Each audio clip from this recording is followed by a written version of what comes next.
When I first joined the police department, the Portland Police Bureau, everybody was friendly. Most of the men were accepting because we were in our little closeted space. But when we started pushing to get promotions and to get out of our little closeted space, things turned pretty nasty. The men did not want us to be anything but women officers in the women's division. The language turned pretty nasty. We heard the word bitch every day. And they were trying to dissuade us from going any further, and we weren't about to be dissuaded. Well, there was an announcement that came out about a detective's exam that was going to be given. So just for the heck of it, I applied. And I knew that they wouldn't let me take the exam, but I wanted to make a point. So I applied. And I got this nice letter back that said I wasn't eligible to take the detective's exam, even though I was doing detective's work every day, but that didn't matter. The only people that could take the civil service exam for detective were patrol officers, and my classification was policewoman. And I thought, this is ridiculous. So I gave it some thought.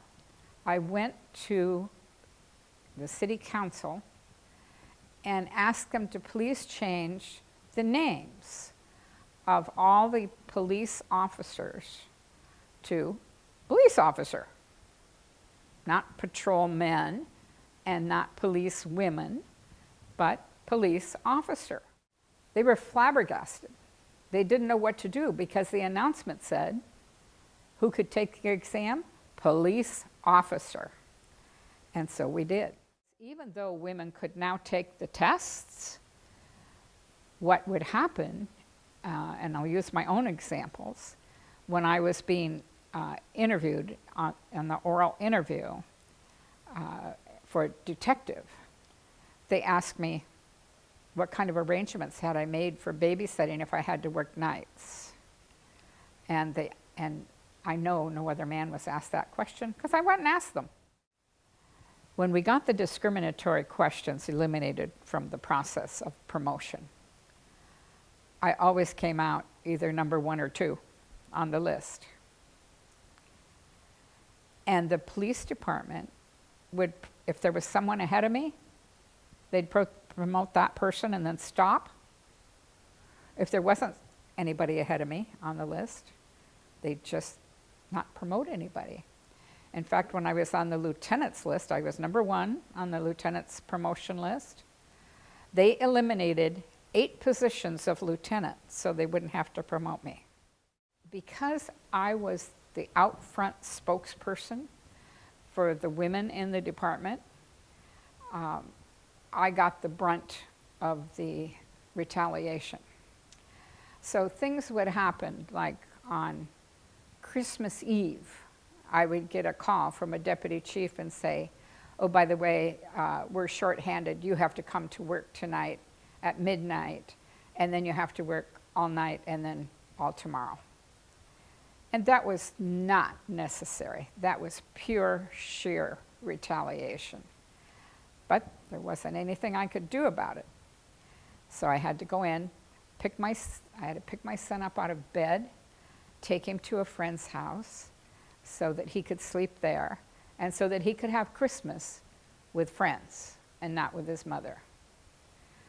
That was really hard on me. Every time I had to do something that harmed my child, that was the worst retaliation I ever received. In addition to the family life and being worried about my son all the time, I developed some really strong physical illnesses. And now they would be called post-traumatic stress syndrome. Back then we just called them a nervous breakdown.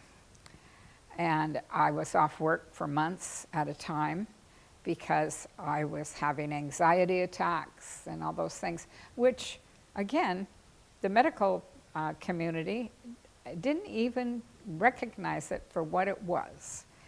It was very frustrating to me, and they would send me from doctor to doctor to doctor, trying to figure out what was wrong with me. And what was wrong with me was I was absolutely burned out from all the stress I was experiencing in the police department. Another way that they found to retaliate against me was if there was a really crappy job, I'd get it. You know, if there was something they didn't understand at all, Penny would be put in charge of it. And I know that the reason they were doing that was so that I would fail. I wouldn't fail. I would turn myself inside out so that they couldn't find anything wrong with my performance. And they never did. After women had been on patrol for several years, some, again, college professors, decided to do research on, do women do as good a job as a police officer as men do? And they set up different things that they were going to look at. And it was wonderful. The research showed that women are every bit as good as men. They answer as many radio calls. They handle as many important upper-level cases. They don't get as many citizens' complaints. They don't use excessive force. It showed that they can do the job every bit as good or better than the male officers. When I look back to when I started in policing, and that's been over 50 years ago now, not a whole lot has changed. Yes, we got the height requirement eliminated. Yes, we got women to have the same opportunities, sort of, at promotion and assignment and those kinds of things. And yes, some of the systems are more fair because of those of us who fought to change things. But what's really changed? Yes, we have a few women at the top, and I praise them, for I know what hard work it must have taken for them to get there. But we need a lot more than that. We need a plan.